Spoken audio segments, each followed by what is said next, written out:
Estamos num momento em que sabemos que vamos ter obras seguidas de obras, obras que são essenciais para a cidade e fazer algo que não tinha sido feito antes. Quer ver como é que nós podemos realmente ter aqui um plano conjunto e um olhar conjunto para a cidade em termos de mobilidade. Se você costuma ouvir este podcast no Porto ou em Lisboa, a caminho do emprego, com o telemóvel ligado ao rádio do automóvel, é natural que muitas vezes tenha pontuado o nosso registro informativo com alguns palavrões. Ninguém o condena. Por estes dias, circular na cidade do Porto, mas muito especialmente na de Lisboa, tornou-se uma missão espinhosa.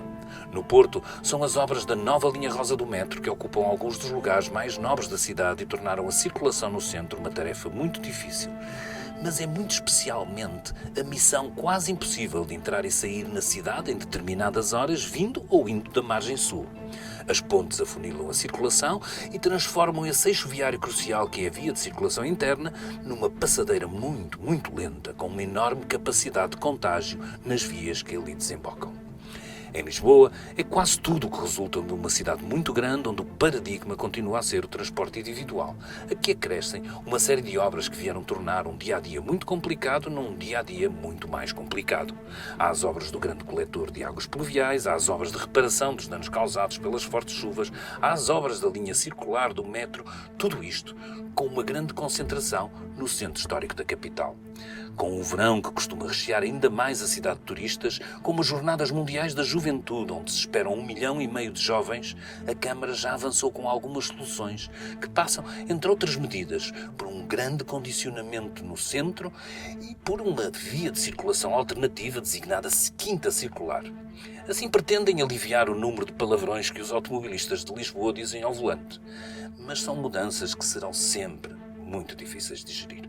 Pensando em todo este trânsito, com uma pequena lágrima de felicidade no canto do olho por ter visto a Ponte Luís I no Porto reaberta e cheia de peões em vez de automóveis, o Ruben Martins esteve à conversa com os jornalistas André Vieira, no Porto, e Luciano Alvarez, em Lisboa, para nos explicarem como vão estar os semáforos nos próximos tempos. Tenham um bom dia e circule com cuidado. E David, comece já por Lisboa com o Luciano Alvarez aqui comigo em estúdio. Luciano, porque é que nesta terça-feira o Executivo Municipal de Lisboa anunciou um encerramento de grande parte do centro da cidade de Lisboa ao trânsito automóvel, pelo menos ao trânsito automóvel conhecido como o de atravessamento, aquele que é feito pelos visitantes, e também as cargas e descargas durante o dia? O que é que se passa? Olha, o que se passa é que a cidade está caótica. Já estava no passado, não há muito tempo atrás, e com as obras que decorrem neste momento na cidade, ficou absolutamente caótica. Nós neste momento temos duas grandes obras a decorrer na cidade e duas mais pequenas. Temos o alargamento do metro, que passa aqui pela zona da Baixa toda, já fechou a 24 de junho há bastante tempo, o que tornou o interior da 24 de junho absolutamente trágico para quem tem que atravessar de automóvel. E temos o Plano Nacional de Drenagem, que atravessa toda a cidade em dois corredores enormes e que neste momento está a afetar essencialmente a Baixa e a zona ribeirinha, mas vai afetar toda a Avenida da Liberdade, toda a Avenida Almirante Reis e, portanto, e vai começar muito em breve. Estas obras já começaram, mas vão ser alargadas muito em breve e, portanto, não havia outra oportunidade senão mexer já, porque seria impossível circular na cidade. Portanto, o que é que vai acontecer a partir do dia 26 de abril? A partir do dia 26, todo o trânsito que não seja local, ou seja, de moradores e trabalhadores na zona ribeirinha e na zona da Baixa Chiado, não pode circular. Portanto, só podem circular carros de moradores e trabalhadores. Podem circular autocarros, podem circular táxis, mas não podem chamar os chamados TVDs, os chamados Uber, porque não são considerados transportes públicos. E isso também já vai ser transtorno. E não podem circular também, entre as 8 e as 20 horas, veículos pesados superiores a 3,5 toneladas. Ou seja, vai ser retirado do centro da cidade, da Baixa de Lisboa e da zona ribeirinha, todo o tráfego de autocarros turistas, que neste momento é imenso e causam grandes transtornos ao trânsito. Se é fácil identificar um autocarro turístico ou um TVDE, porque tem de ter um autocolante no carro, é difícil identificar a diferença entre um carro de uma pessoa que mora na baixa da cidade e de uma pessoa que só está ali de passagem. Como é que vai ser feita a fiscalização? Segundo a autarquia disse ao público, vai ser a Polícia Municipal, vai haver equipas reforçadas da Polícia Municipal que vão fazer o controle no período em que é impedido de circular. Claro que não vão apanhar todos os violadores de trânsito, mas pelo menos vão identificar alguns, e vai haver sinalética a indicar que aquela circulação a veículos não locais, digamos assim, não é permitida. Quem for, digamos, entre aspas, apanhado em falta, é sujeito a multas por violação das proibições de trânsito. Mas não vai ser fácil identificar toda a gente. E há sempre gente que vai abusar. Não é? Para clarificar, há uns anos o executivo de Fernando Medina tinha apresentado um projeto chamado ZER, de Zona de Emissões Reduzidas, que previa a eliminação do tráfego automóvel numa boa parte das artérias do centro da cidade. Não é nada disso que estamos a falar neste momento. Isto está a ser provocado por causa das obras, ou é expectável que os carros que agora saiam das ruas não voltem a entrar nestas ruas do centro histórico? O projeto do Fernando Medina foi interrompido devido à pandemia. Entretanto, mudou o executivo camarário e esse plano das ZERs, das zonas de emissões reduzidas, nunca mais foi retomado. Uma das coisas importantes que foi dito por Ana Coreta Correia, que é o vice-presidente da Câmara Municipal de Lisboa, foi que neste período, que demorará pelo menos um ano, depois será feita uma análise do que correu bem e do que correu mal, e algumas das medidas podem ser definitivas. Eu queria acrescentar mais uma coisa, que desde 2009 que se discute na autarquia lisboeta, portanto ainda no primeiro mandato de António Costa, se discute na autarquia lisboeta a redução do trânsito na cidade, no centro da cidade, ou até o impedimento de trânsito em algumas vias, e em todos os executivos camarários essas questões das zonas de emissões reduzidas ou de impedimento de circulação de trânsito foram sempre canceladas. Nunca nada avançou. Não é popular. Não é popular e incomoda o eleitorado de muita gente, incomoda os comerciantes, incomoda os operadores turísticos. O público já falou com alguns técnicos, com alguns especialistas em mobilidade, nomeadamente do técnico, que estão a ver esta decisão como uma oportunidade para retomar a discussão e a implementação das ZER na cidade. Se assim for, pode ser bom. Uma das grandes dúvidas é que, para além deste impedimento, ou para responder a este impedimento na zona centro, foi criado um corredor de circulação paralelo, que a Câmara chamou de Quinta Circular, que se vai dirigir por zonas muito complicadas já do trânsito. E isso é uma das grandes dúvidas, como é que se vai resolver o que já é complicado ficar ainda mais complicado. Nomeadamente a Praça do Chile, a Almeida de Reis, o Rato, a Estrela, que já são zonas caóticas, não é? Se levar mais trânsito para lá, o que é que vai acontecer? E vai ficar ainda mais caótico? Talvez não. Essa é uma das grandes curiosidades que nós temos que acompanhar quando começar tudo isto no dia 26. Estamos a cerca de 100 dias da Jornada Mundial da Juventude, um momento em que a cidade previsivelmente terá mais 1,5 milhão de habitantes, entre aspas, habitantes temporários, né, nessa semana. Como é que isto vai afetar o plano de mobilidade da Jornada Mundial da Juventude, ou é expectável que nessa semana a cidade se torne num caos ainda maior? Eu acho que a cidade se vai tornar um caos ainda maior. E é verdade que muitos portugueses nessa altura vão estar de férias, mas também cá temos muitos estrangeiros de férias, provavelmente tantos como a população que vai a banhos, digamos assim. Segundo a Câmara, não havia outra possibilidade de não fazer estas alterações agora, porque o que vai vir aí de obras é realmente avassalador. Estamos a falar de obras em profundidade, de abertura de túneis de larguras de metros enormes para o plano de drenagem. Agora, tudo isto é o plano de mobilidade ainda não está completo, é importante dizer isso, ainda está bastante incompleto. Foi apresentada uma primeira fase, basicamente nada diz, a não ser umas ideias avulso. José Sá Fernandes, que é o coordenador do Governo para as jornadas, diz que muito em breve vai ser apresentada a segunda e terceira fase, e aí é que vamos ver que resposta é que o plano de mobilidade dá também a este novo problema, que eu acredito que vai ter sido em conta agora também no plano de mobilidade em elaboração. E de Lisboa para o Porto, vamos num instantinho com o André Borges Vieira, que nos dá um retrato da cidade. André, como é que estão as coisas no Porto, tendo em conta que as obras da expansão do metro, e não só, estão também a afetar e muito a face da cidade do Porto e também de Gaia? Todas as grandes empreitadas têm impactos positivos e impactos negativos. E não há exceções na obra da expansão do metro do Porto. Neste momento há duas frentes de obra. A linha amarela, que já existe, que liga o centro do Porto e a Gaia. e vai crescer agora até ao Hospital Santos Silva e até ao Monte da Virgem.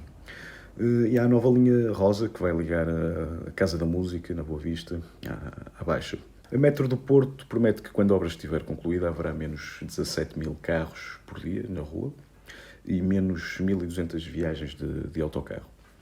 O que é certo é que agora os impactos negativos sentem-se, sobretudo na Baixa do Porto e mais a sul, em Vila Nova de Gaia. Há claramente um aumento das filas de trânsito, mas há também alguns comerciantes, principalmente junto à Avenida dos Aliados, que se queixam de prejuízos. Há ainda algumas zonas onde os peões sofrem por força de alternativas que foram criadas, que os obrigam a andar na faixa de rodagem e colocam-os claramente numa situação de menor segurança. Mas estas são as dores de crescimento associadas a grandes empreitadas, como esta, e um mal necessário para que futuramente quem vive no Porto ou quem visita o Porto possa depender cada vez menos do carro para as suas deslocações. De assinalar só ainda a construção do Metrobus, neste momento a decorrer, na Avenida da Boa Vista, para ligar a Rotunda da Boa Vista à Praça do Império e à Rotunda da Anémona, em Matosinhos. Neste caso, o esforço e o impacto que a obra está a ter na rotina diária dos portuenses pode ser um pouco mais agridoce e diria mesmo mais difícil de encaixar. A razão para isso tem que ver com o facto de se ter guardado na gaveta a possibilidade de essa mesma ligação ser feita por metro, como estava previsto antes de Rui Moreira entrar para a Câmara. Essa ligação seria feita pela Via Nuno Álvares, já prometida há cerca de 70 anos. A Via Nuno Álvares ficou na gaveta quando Rui Moreira entrou na Câmara e agora, já na reta final do seu mandato, volta a ser recuperada. O projeto da Via Nuno Álvares. Há um novo projeto para a abertura da Via Nuno Álvares, mas este projeto já não prevê que o metro passe por lá. Uhum. Há poucos dias reabriu a ponte Dom Luís, o tabuleiro inferior desta ponte. O tabuleiro superior já estava entregue ao metro do Porto, mas o tabuleiro inferior até há pouco tempo recebia carros particulares. Essa alteração foi notada, agora só transportes públicos e pessoas a pé, com bicicletas também, passam no tabuleiro inferior. Há agora outros planos para pedonalizar outras zonas da cidade do Porto? Ainda não há muito que se possa adiantar sobre um plano de pedonalização para a cidade do Porto. Em setembro do ano passado, Pedro Baganha, que é vereador do Urbanismo e do Espaço Público, disse que até ao final de 2023 seria anunciado um plano para o centro histórico. Mas ainda não há muito que se possa adiantar sobre isso. A propósito do assunto, vale a pena falar da reabertura do tabuleiro inferior da ponte Luís I. Depois de um período de obras, o tabuleiro inferior da ponte reabriu no final da semana passada para peões, bicicletas, transporte público e para táxis. Ou seja, o carro particular, os TVDE e os autocarros turísticos ficaram de fora e será assim pelo menos nos próximos 3 meses. Há aqui uma espécie de período de teste. Quem defendia ou defende que os automóveis particulares devem continuar a passar no tabuleiro inferior da Luís I, porque eventualmente não teria outra serventia, talvez deva passar por lá. Poderá ficar surpreendido ao ver que o tabuleiro inferior da ponte está constantemente cheio de gente que a atravessa a pé para chegar a Gaia ou para fazer o caminho contrário. Peço-lhe um minuto. O Minuto pela Educação é uma rubrica semanal sobre bolsas e formação, com apoio da Fundação La Caixa e do BPI. Hoje, Gulbenkian tem bolsas de formação no estrangeiro para estudantes de artes. Estão a decorrer as candidaturas para bolsas de formação em artes fora de Portugal.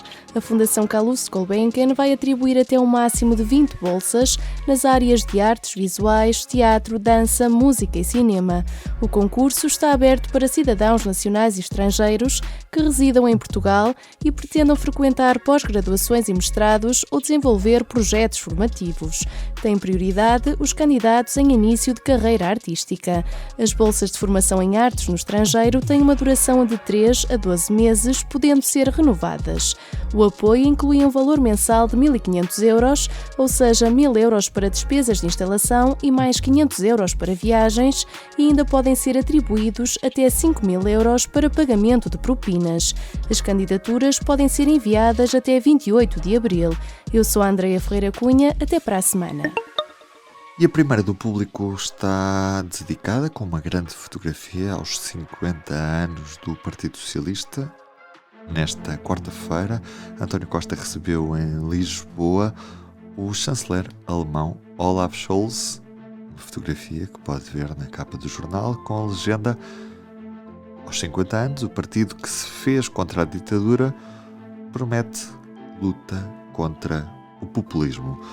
E sobre o veto do Presidente à nova versão da lei da eutanásia, a maioria parlamentar está pronta para ignorar as dúvidas de Marcelo, confirmando esta mesma lei na Assembleia da República. E também o Benfica, que acabou por cair em Milão com um empate a 3 bolas frente ao Inter de Milão. Está assim fora da Liga dos Campeões e a crise continua para os lados do Estádio da Luz.